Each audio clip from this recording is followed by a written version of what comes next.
Okay, so you're ready to dive into the world of guitar makers, huh?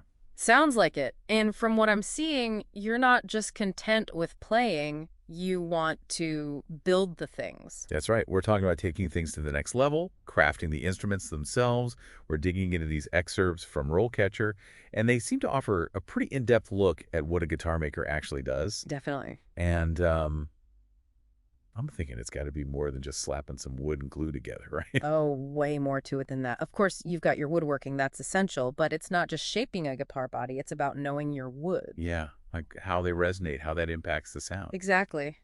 Did any particular types of wood stand out to you from the material? I was really struck by how they were talking about that selection process, almost like picking the right ingredients, but for sound. Hmm. I'm remembering that one article, how they described mahogany, bringing that warmth, Right. or spruce for that bright, cleared tone. Yeah. Incredible. It really is. It shows how a guitar maker isn't just a woodworker. They're like sonic architects, shaping the sound with their choices. And it's not only about the wood itself either. The source even mentions like calipers and gauges. I usually associate those with more technical fields, engineering, maybe? Now that you mention it, yeah, like even watchmaking. What's your take on that level of precision in this craft? Well, it's fascinating. Imagine it. A caliper, it's like your ruler, but on another level. We're talking fractions of a millimeter in accuracy. Guitar makers use them to guarantee that the wood is just the right thickness for the best resonance.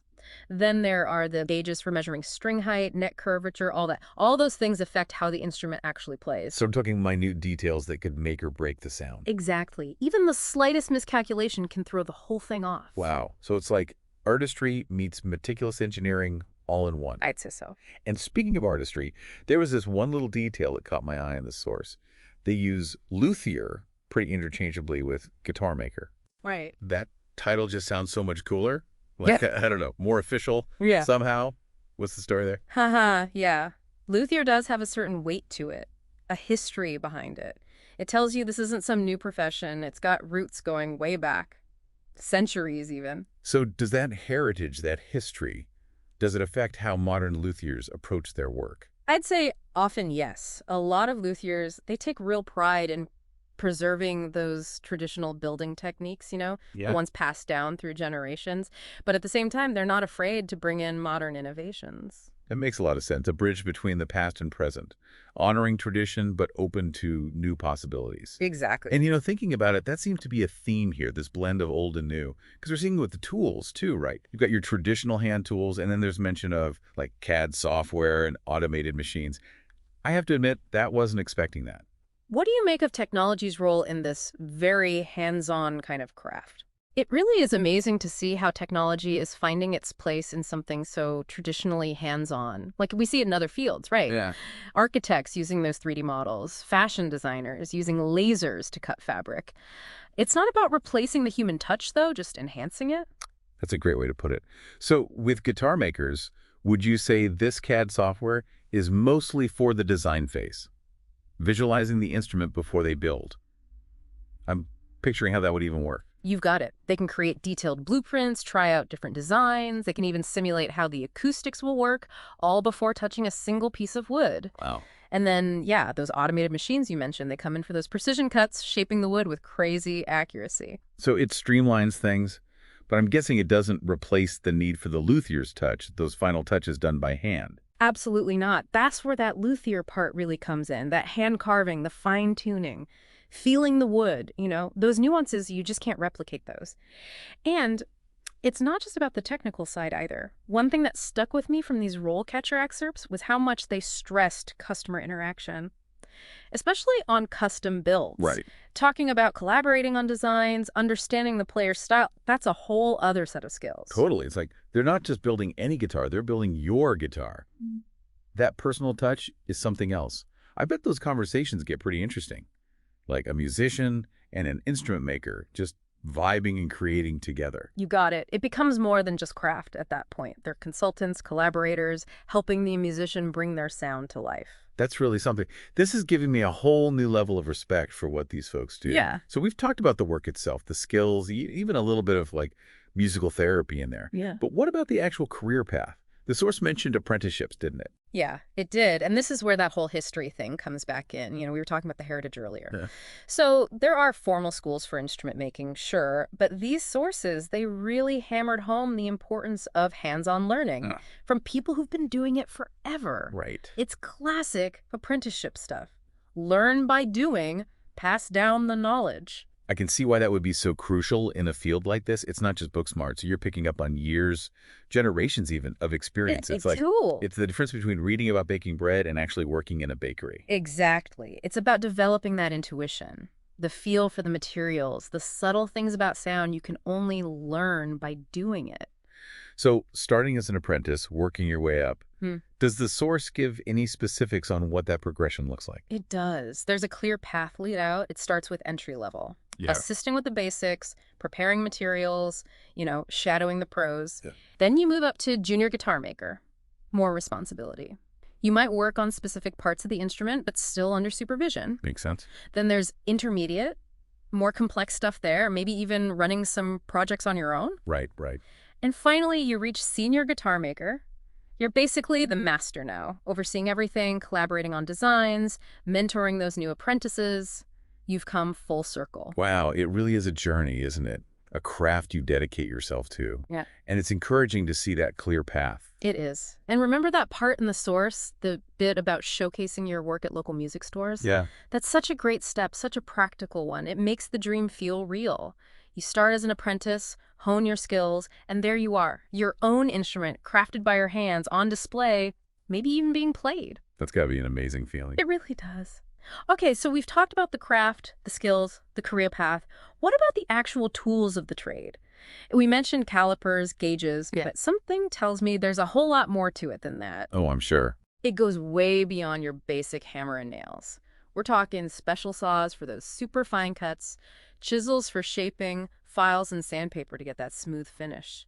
And then you've got your even more specialized tools. Like what? Like neck jigs, which help you carve the neck perfectly. And then all your fretting tools. Man, it's like a whole world of tool I never even knew about. I love those how it's made type shows, and now I'm just picturing a whole episode dedicated to the tools of a guitar maker. I know, right? But all these schools aside, for someone listening who's just starting out, where do they even begin? It can seem overwhelming. Well, RoleCatcher itself sounds like a great place to start. You've got all that information, connecting people with resources, even potential jobs. Like a digital guide to the whole world of guitar making. Exactly. And here's a little pro tip from the source. Don't be afraid to look beyond the guitar maker resources. Check out similar stuff, harp maker, violin maker, things like that. Oh, that's interesting. So even if someone is set on guitars, branching out and checking out those related fields could be eye-opening. It's about expanding your horizons. You might find you love more than just guitars, or maybe you'll stumble upon a super specific niche. Keep your options open, Embrace the learning process. I love that. You could start with guitar making, and who knows where it takes you. It's like how musicians often play different instruments. It really is. Kind of like finding your musical voice, but through crafting. And speaking of different paths, the RoleCatcher excerpts also have a section on alternative titles. It's a good reminder that things are always changing, even job titles. For sure. It's interesting how those titles reflect the shifts in a profession. Like, we've got stringed musical instrument maker. That one's much broader, right? Yeah. Not just guitar, someone making all sorts of stringed instruments. Which makes sense, especially if you're working in a bigger shop or factory. You wouldn't necessarily specialize in just one thing. Right. And then there's musical instrument technician that feels more on the repair and maintenance side of things. Which, now that I think about it, is a whole other deep dive waiting to happen. I could see myself getting into that, being the guitar doctor, bringing those old instruments back to life. Oh, absolutely. And that just shows how versatile those luthier skills are. You could build, you could repair, you could even specialize in restoration. Imagine working on vintage instruments, pieces of history. Oh, man, the stories those instruments could tell, the musicians, the songs. Okay, I'm getting a little lost in thought here, but it's such a cool thought. It really is. Those instruments, they're more than just objects, aren't they? They hold creativity, connections, history. Couldn't have said it better myself. Yeah. Okay, last but not least, it looks like we've got a section in these RoleCatcher excerpts on, get this, guitar maker FAQs. So hopefully they'll have some answers to the questions we're still pondering. But knowing me, it'll probably just lead to more questions. Haha. Well, that's part of the fun, right? Learning isn't just about finding answers. It's about opening up those new paths, those new questions. It's so true. Well, we've definitely covered a lot of ground today. We've gotten a real feel for what it takes to be a guitar maker, the skills, the tools, the career paths, and that whole idea of balancing tradition and innovation. It's a beautiful blend, isn't it? Artistry and craftsmanship coming together. Meticulous work, but so much room for creativity and working with others. And let's not forget the human element at the heart of it all.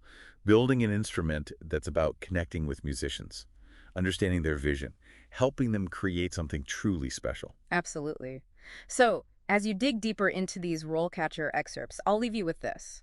What kind of music do you imagine your guitars inspiring?